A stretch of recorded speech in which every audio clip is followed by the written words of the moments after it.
Hello दोस्तों, स्वागत है आप सभी का मेरे चैनल इंग्लिश फॉर ऑल में। पिछले दो वीडियोस में फ़ोनेटिक्स के अपन ने फ़ोनेटिक्स का इंट्रोडक्टरी पार्ट देखा। उसमें अपन ने फ़नीम, मॉर्फीम, स्पीच साउंड, ये सारी चीज़ें देखी। आज अपन जो स्पीच साउंड्स हैं अपने इंग्लिश के, उनको कैसे एनालिसिस किया जाता है उसके बारे में देखेंगे।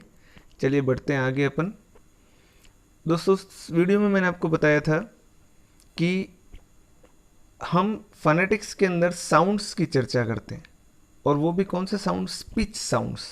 वो साउंड्स जो इंग्लिश में बोलने के लिए यूज़ किए जाते हैं। तो हर लैंग्वेज में अलग अलग साउंड होते हैं।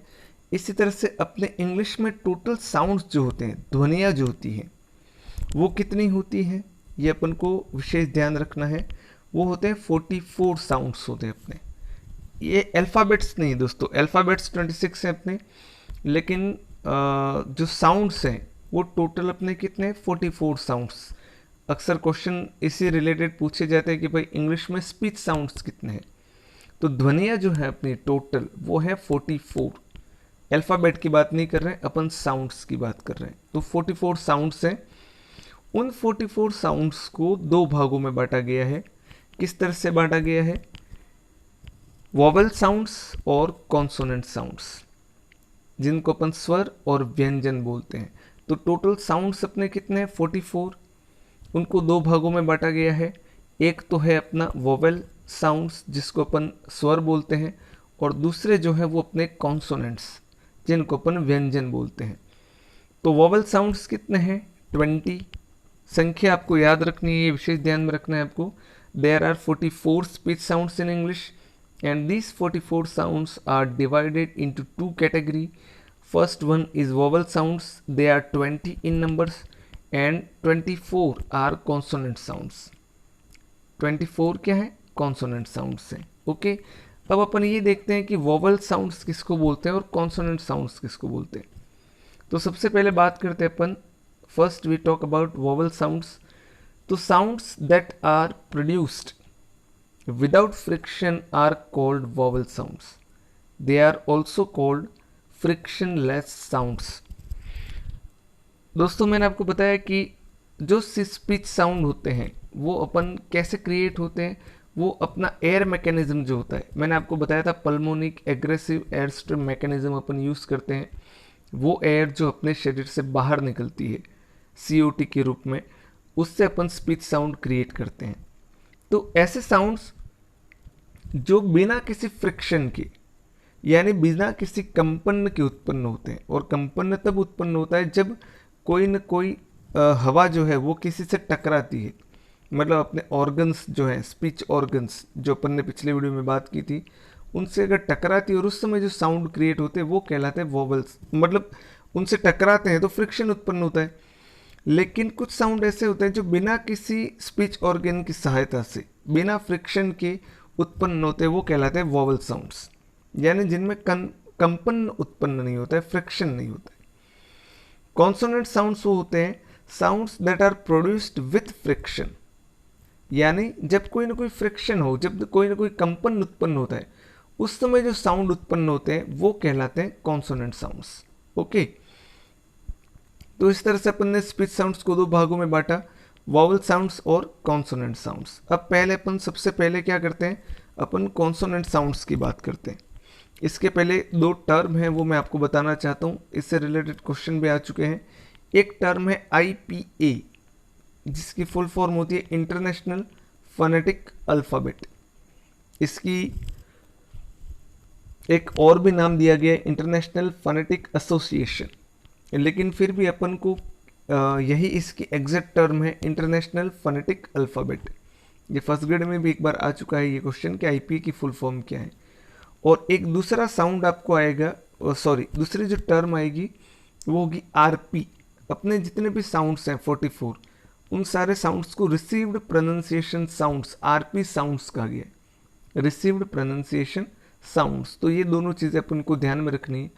अब दोस्तों ये ध्यान रखना है कि जितने भी साउंड्स हैं, अब साउंड्स को रिप्रेजेंट तो किया नहीं जाता है, तो जो साउंड है उनको रिप्रेजेंट किया जाता है सिंबल्स के द्वारा। हर साउंड को 44 साउंड है, तो 44 साउंड के 44 सिंबल्स इंग्लिश में होते हैं। अपन को सिंबल्स ध्यान में रखने, क्योंकि ट्रांसक्रिप्शन से रिलेटेड जो क्वेश्चन आते हैं वो तभी संभव है जब आपको वो सारे सिंबल्स आपको अच्छे से पता हो। तो सबसे पहले मैं आपको कॉन्सोनेंट के सिंबल्स बता रहा हूँ। नेक्स्ट वीडियो में अपन वोवेल के सिंबल्स देखेंगे, और उसके बाद और भी बहुत सारी इंपॉर्टेंट चीज़ें वो अपन देखेंगे। लेकिन सबसे पहले अपन सिंबल्स देखते हैं, कॉन्सोनेंट साउंड जितने भी हैं, और वो टोटल कितने हैं 24। उन 24 साउंड्स के सिंबल्स अपन को देखने हैं। ओके, तो सबसे पहला साउंड आता है वो है प साउंड। ये जितने भी साउंड के जो सिंबल हैं वो दोस्तों हमेशा कैसे लिखे जाते हैं वो आपको ध्यान में रखना है। वो इस तरह से लिखे जाते हैं, 2 हाइफन में। कोई भी साउंड है वो इसके अंदर ही होता है, तभी वो साउंड को रिप्रेजेंट करता है। अगर वो इस तरह से नहीं लिखा हुआ है तो वो अल्फाबेट हो जाता है। सबसे पहला साउंड हुआ अपना प साउंड। ये दिखने में पी लग रहा है लेकिन एक्चुअली ये है प साउंड है। ये साउंड कहाँ कहाँ आता है देखना आप, जैसे कि पेन वर्ड आप यूज़ करते हो, पॉइंट यूज़ करते हो, वहाँ प की ध्वनि आ रही है। प्ले, वहाँ पर भी प की ध्वनि है।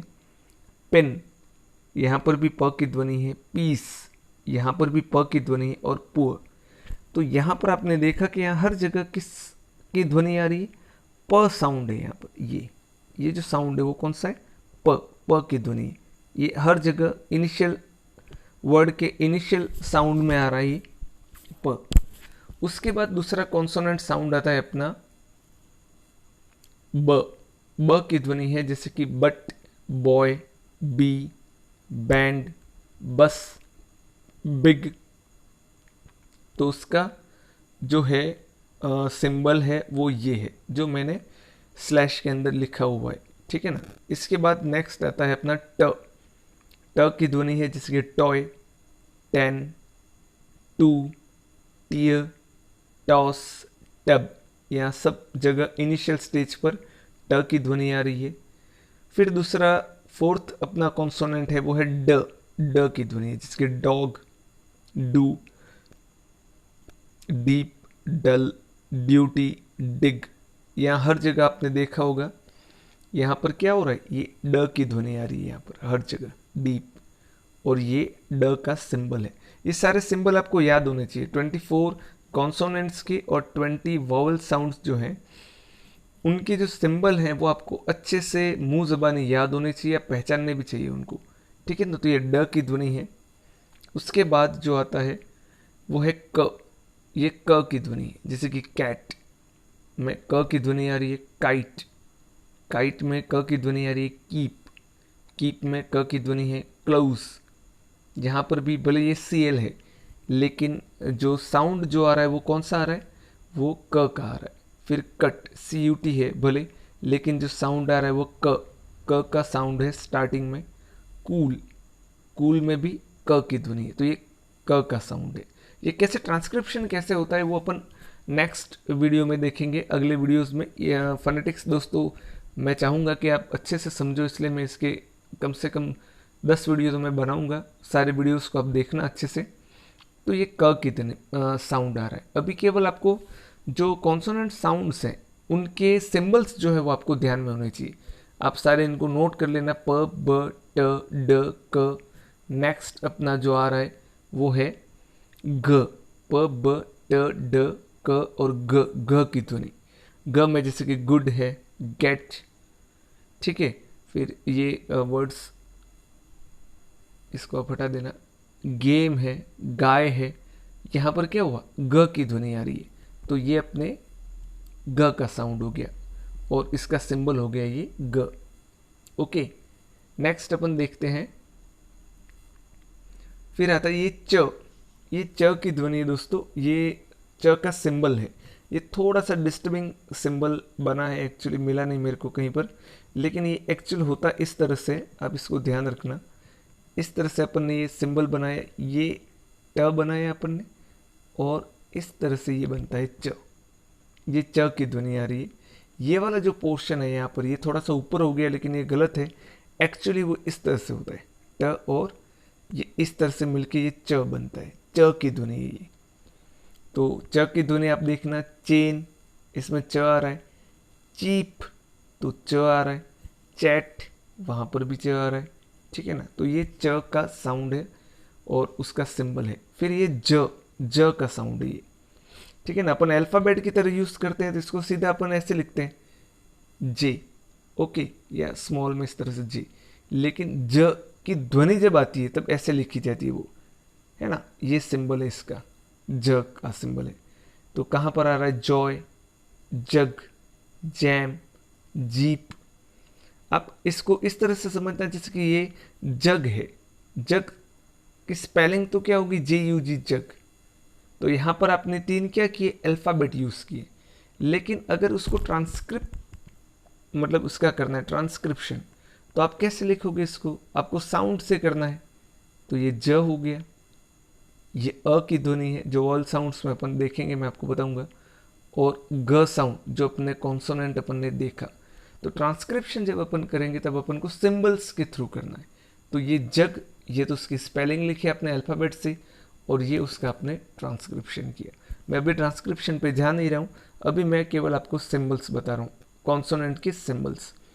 ओके, नेक्स्ट फिर आता है व साउंड, व की है जैसे कि वैन, वीटो, वाउ, ये क्या है, ये व की ध्वनि है। ओके, फिर नेक्स्ट आता है अपना थ, ये थ का सिंबल है ना, ये वाला थीटा जो आता है।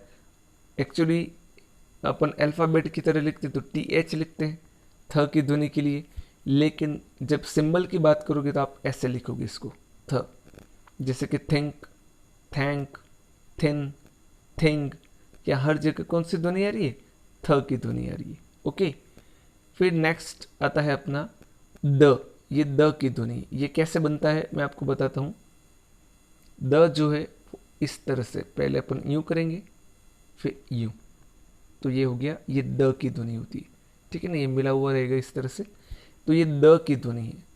जैसे कि दिस वर्ड अपन यूज करते हैं, देन, देयर, तो यहाँ पर द की ध्वनि जो आ रही है स्टार्टिंग में, वो रिप्रेजेंट करने के लिए अपन इस सिंबल का यूज करेंगे। ये भी एक कॉन्सोनेंट साउंड है। कॉन्सोनेंट साउंड कौन कौन से हैं आपको ध्यान में होने चाहिए, 24 है, और सबके सिंबल्स आपको याद होने चाहिए। ओके, नेक्स्ट फिर आता है स, सेम है एस की तरह, स की ध्वनि आती है, जैसे कि सन, सिंक, सेट, सिप, सून। ओके, फिर आता है ज, ये ज की ध्वनि है, ठीक है ना, जैसे कि जू, जिंक, जेब्रा। यहाँ पर क्या हुआ, ज की ध्वनि आ रही है, तो वो ये ज का सिंबल है। ओके, नेक्स्ट फिर आता है ये श, ये श की ध्वनि, जो थोड़े से अलग हैं सिंबल, वो मैं आपको बता रहा हूँ। ये श की ध्वनि जो है वो हल्की सी अलग है, ये ऐसे बनता है, ऐसे, ये श की ध्वनि। जैसे कि आप देखोगे शू, शेयर, शाई, ठीक है ना। तो यहाँ पर क्या है, ये श की ध्वनि आ रही है और उसका सिंबल है ये। ओके, फिर आता है ज, ये ध्वनि हिंदी में आती नहीं है, तो ये साउंड आता है अपना ज का। जैसे कि प्लेजर, ये कहाँ पर आ रहा है, यहाँ पर, प्लेजर, मेजर, लेजर, ये ज की ध्वनि है और इसका सिंबल है ये वाला। ओके, नेक्स्ट फिर आता है अपना व साउंड, व दो ध्वनि है, ध्यान रखना। V4 व भी बनता है और W4 व भी साउंड आता है। तो वेट, वाइन, वैन, विल, यहाँ पर ये W की ध्वनि आ रही है, ठीक है ना। W नहीं कहूँगा, W तो अल्फ़ाबेट हो गया, ये साउंड है। कब आपको इसका यूज़ करना है और कब V4, ये देखना यहाँ है ना, एक तो ये है V और एक है ये W, ये दोनों में व की ध्वनि है। लेकिन आपको कब इस साउंड का यूज़ करना और कब इस साउंड का यूज़ करना है वो मैं आपको बाद में बताऊंगा। अभी केवल अपन जो कॉन्सोनेंट के सिंबल्स हैं उनको देख रहे हैं अपन। ओके, फिर नेक्स्ट आता है ह, ये ह की ध्वनि है। ओके, हैट, होप, हॉप, हिल, हॉट, ये क्या है, ह की ध्वनि। फिर ये म की ध्वनि है, man, must, might, map. Okay, फिर ये न की ध्वनि है, नॉट, नेस्ट, नाइट, नट, यह सब न की ध्वनि। ये सिमिलर साउंड है, अल्फ़ाबेट से मिलते जुलते हैं, कोई खास दिक्कत नहीं आएगी आपको। ये ध्वनि थोड़ी सी अलग है, ये अंग अंग बोलते हैं जो अपन, नेजल साउंड है, ये नाक से बोला जाता है। ये इसका सिंबल है, इसको थोड़ा सा ध्यान रखना कैसे बनता है। ये ऐसे किया एन, फिर नीचे से यूं, तो ये अंग की ध्वनि बनती है। जैसे कि सिंग, किंग, टोंग, ये सब अंग की ध्वनि है। ओके, नेक्स्ट फिर है ल, सिंपल है ये, leg, lot, love, light. Okay, फिर है र, र की ध्वनि है रेन, रूम, राइट, रोल, इस तरह से। फिर ये य की ध्वनि है, ये जे जैसा दिखता है लेकिन है ध्वनि वो य की। तो यट, येलो, योर, येल, ये सब य की ध्वनि है। और लास्ट साउंड अपना है फ, फुट, फेल, फाइट और फूल। ठीक है, तो ये 24 कॉन्सोनेंट के सिंबल्स हैं, इसको ध्यान में रखना है दोस्तों। मैं नेक्स्ट वीडियो बनाऊँ उसके पहले मैं ये चाहता हूँ कि आप ये जितने भी सिंबल्स हैं उन सिंबल को नोट करके उनको अच्छे से याद कर लेना। ठीक है, मिलते हैं नेक्स्ट वीडियो में अपन वोबल साउंड के साथ। ओके, गुड नाइट, शुभ रात्रि, शब खैर।